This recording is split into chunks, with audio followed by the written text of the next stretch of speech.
I don't know about where you live, but in Central Texas, we've got an Arctic blast coming through with ice, with freezing rain, just crazy, crazy temperatures for this weekend. So I decided to do something a little different.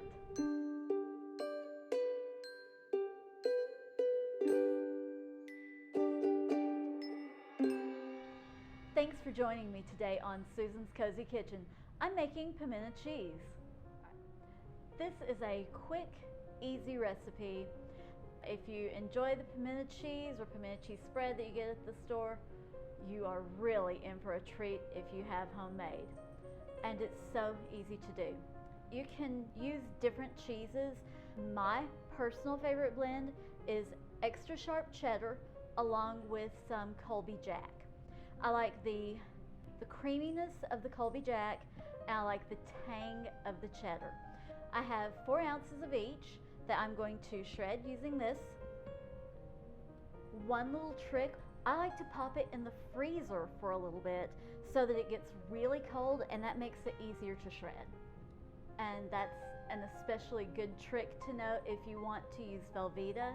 Let it partially freeze so that it will easily shred. So here's 4 ounces of extra sharp cheddar cheese. And now the Colby Jack.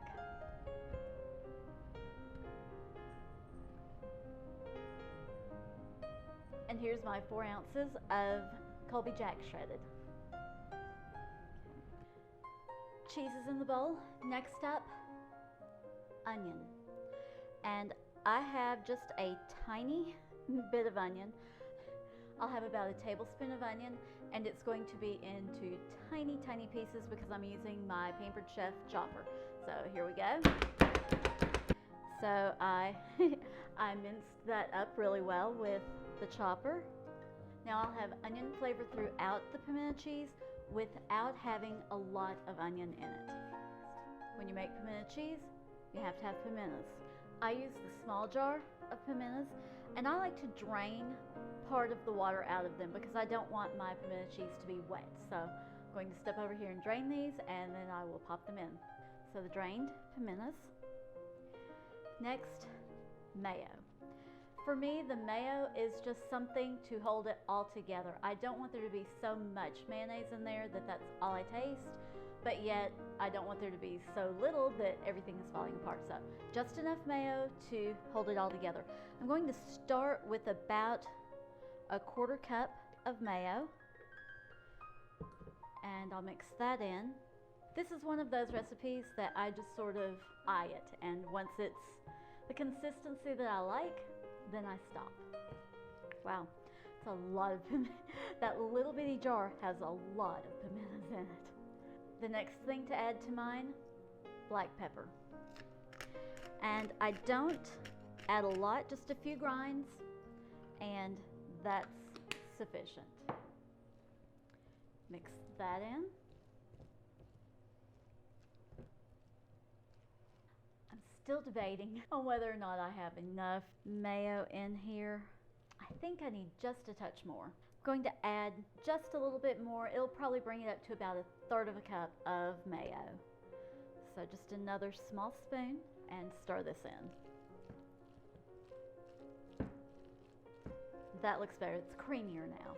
And that is how I make pimento cheese. It'll be good to eat right now, but later tonight or tomorrow, it's going to be fantastic because the flavors will have had a chance to blend, and that's when it's really the best.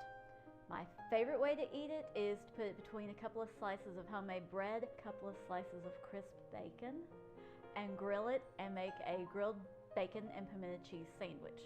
Next favorite is to let it sit out while I'm making homemade pretzels. Break the pretzel into bite-sized pieces and dip into the room temperature pimento cheese. Fantastic. Or there's always this way. Isn't that pretty? Let's just go simple, easy, pimento cheese and crackers. Okay. Nice dollop on there, and taste test.